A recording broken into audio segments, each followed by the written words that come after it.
Good morning. It's the 6th of January, 2022. We made it to 2022. I'm going to start making videos. I've decided that I have a lot to offer the world. And I want my voice to be heard. With social media, it's almost hard to get noticed and make sure the right messages come across. And I feel like I have a message to give to the world. And I'm going to start, posting videos daily and seeing if I can get people to listen and make changes. The reason why I feel like I might be appropriate for this task is I've rebuilt myself from ground up. I was a drug addict, heroin and crack in the end. My clean date is August 29th, 2019. And on that day, I hit rock bottom. And rock bottom is a miracle. Anybody who's a drug addict and has ever hit rock bottom will know that minute you look at yourself in a mirror, or not even maybe an actual mirror, proverbial mirror, and you say, who are you? If you ever hit that moment that you're at a where are you, who am I, where am I stance, it's a blessing. Grasp onto it. If you find yourself on that today, grasp onto that, because you are nothing right now and you can rebuild anything you want. And that's what I opted to do. So for anybody who doesn't know my story, I was a lawyer for 15 years. I have recently given in my law license in political protest of the system. I refuse to be a pawn, a little foot soldier in this just broken system that does not deliver justice, or when it does deliver justice is just a coincidence. It's not justice based. The system's not justice based. So now I find myself, unemployed. And something, being unemployed has been the biggest gift of my life right now. I've been able to spend more time constructively, actively, and consciously working on myself. And for me, that being an active cause, when I wake up in the morning, I say to myself, I want to do 5 new things today that are going to affect the future. Because when I was doing drugs and practicing law, and yes, the two worlds collided for me, people don't pay attention. And you can get away with a lot if you just look the part and learn how to act the part, because in this day and age, it's just all about acting. That's why you see on social media, all these, say you're a single woman like such as myself, and you see all these men that, look great. They look great, everything great. It's so easy to look great because people have mastered how to, you take selfies at the right angle, or you put on filters, or you make up a career, or you make everything look better than it is. And I became a master at that. That's what the digital age taught me, how to look good. And it really was a disservice to me, because I look back and I didn't look good, but to society it did look good, because I had that lawyer title attached to me, and I had a good upbringing, and I'm articulate, and I am not difficult to look at. So nobody really wanted to look at what was going on in my soul, and I lost my soul. But I digress. The day of rock bottom, August 29th, 2019, it actually been a relapse. I had been clean for about 2.5 months. I was on vacation. I went to Disney World. I spent a beautiful 5 whole weeks in Disney World. I had some traumas going on in my life. I was in the middle of a spiritual awakening, but I was still trying to do drugs while awakening, which is like just back-ass backwards, because it kept on slowing me down. It was staccato. It was like I'd make some progress, and then I'd be set back again, make progress, step back again. So I had been actually here where I've been in Disney World for 5 weeks, visited my friend Jenna. That's where I live now in rural Illinois. Then went back to my home in Washington, D.C. and ran into a man, and men have always been a weakness. I think a lot of people, have that in common, that are addicts. I ran into a man. I was attracted to him. I actually, thank God, never romantically hooked to him, but he, at age, Jesus, like 3 years ago, I'm 40, 46 now, 43, I got introduced to crack. And then I decided to try. This is what you think of when you're using drugs and drinking and in alcoholism and addiction. I'm like, hey, this crack is costing me too much money, because I was still working as a lawyer trying to balance the crack after 5 p.m., which, don't. It wasn't working very well. And then I added, of course, I was hanging around the wrong group of people, and heroin was around. I tried to use heroin to get off of crack because I had very quickly, in a 6-week span, a few day span, I developed like a $300 a day crack habit. I, for 6 weeks, just oscillated between heroin and crack, and at the same time, and tried to hold down my job. And remember, I'm just coming off like 4 weeks in Disney World, like clean, just, living life. I have beautiful pictures from there, and thinking to myself.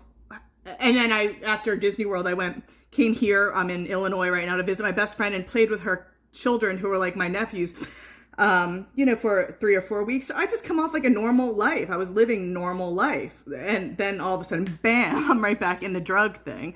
And I knew I was in trouble. Everyone knew I was in trouble because it happened so quickly. I was normal, and then I was just like, stopped showering, stopped hanging around. I think it was bad. There was a drug dealer sleeping on my couch. It was just really bad very quickly. And I kept on telling my friend Jenna that I would come visit her in Illinois again, because she saw I was in trouble. She kept on calling me up on the phone and being like, hey, Whitney Houston, what are you doing? Because she knew that I had to run out my run, because that's the way drugs are. So, she knew that I was going to die. And I woke up and I canceled 3 planes. Jenna kept on telling me, get on a plane and come here and we'll figure it out. Because I was in the middle of Washington, D.C., and I was alone. I was addicted to drugs. I was still trying to run a law firm, which is ridiculous that I was able to get that far. August 29th, it was my 3rd plane ticket. All that week, I kept on scheduling planes and then partying too much the night before to get on the plane. And she called me. I don't know why I made an impact. She's like, throw your fucking cat in a carrier. Sorry, I shouldn't curse. Throw your cat in a carrier. Lily's, I don't know, she's somewhere in the background right now. She's still with me. She made it through the story with me too. She's like, throw your cat in the carrier and come to Illinois. And that night, I kept on trying to pack. I couldn't. I was doing hits of drugs, heroin and crack, which is debilitating, because my mind was kind of thinking straight. I was awake through my whole drug using experience, but I threw these cats, Lily in a plane, a carrier. I remember getting the Uber. I'm like, just take me to the airport. I jumped on Travelocity app, did get a thing. I was like down to my last penny. I was making a lot of money too, which so glad I handed in my law license. And that was one of the blessings of hanging my law license. I can tell these stories because I have more of an impact telling stories like this and helping people than I did practicing law, because the practice of law in the United States is a fucking sham. You just stop cursing. It's a sham, and it's now the bar can't say anything to me because I'm not a lawyer. I never want to be a lawyer. I don't want part of your system. So I can tell stories like this because this has happened. This is true. This is real.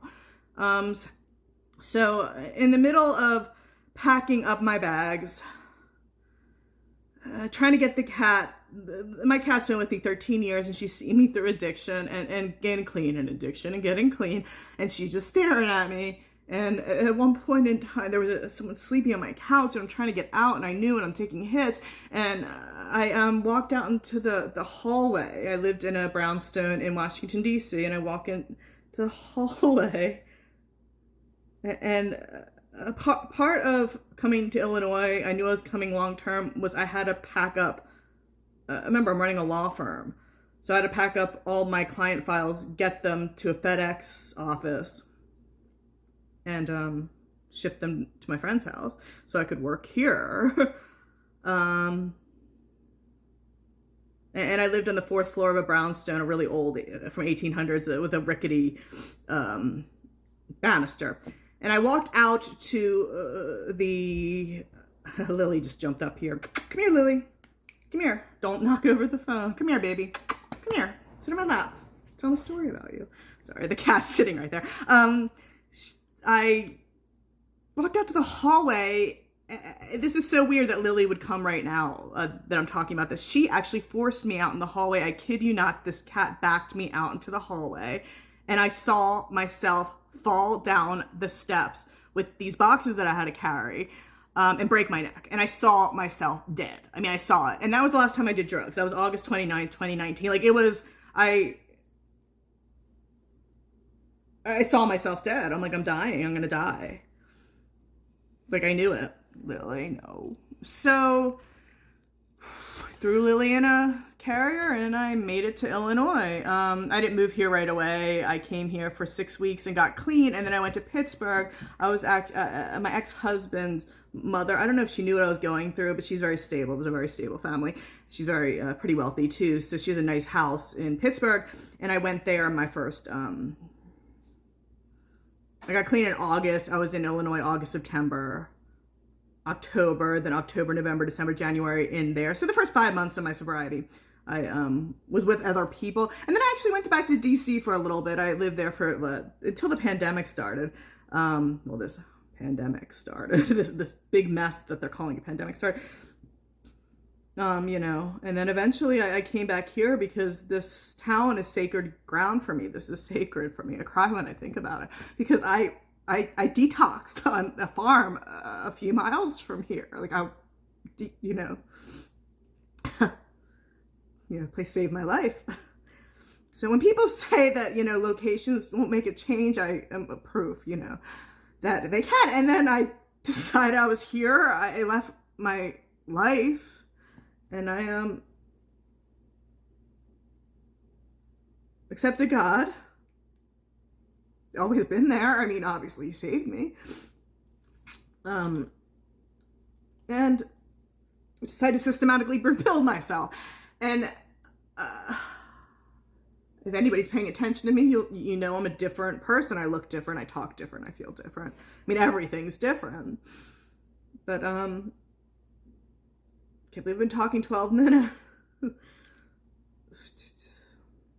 I guess the moral in this is you can always start with a clean slate. Just sometimes people think I'm crazy. And then in the process of getting clean, I realized I fucking hated being a lawyer. So, you know, I gave that up about 2 months ago. So now I sit around, I do yoga all day. I cook a lot. I love my cats. They're the best treated cats. I'd love to, I'm getting older, but I would totally love the opportunity to raise a child. That kind of is my sole purpose. Raise a child the right way. Nobody's being raised the right way, you know, and just be. But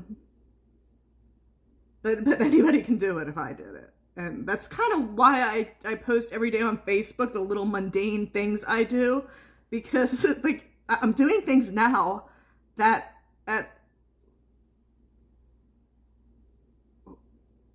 a majority of my life thought impossible.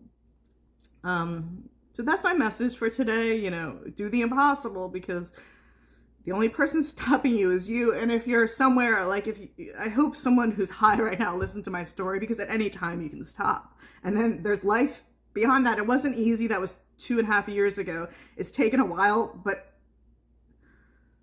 there's never a clean day, ever, ever, ever a clean day that is harder than a day of using ever.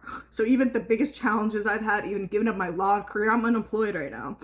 You know, my child isn't talking to me for other reasons, but it's nothing compared to waking up and wanting drugs or doing drugs, or the things you do, the way it numbs your soul. So, you know, 8 a.m. and I'm crying. I'm going to post this. It's exactly 15 minutes.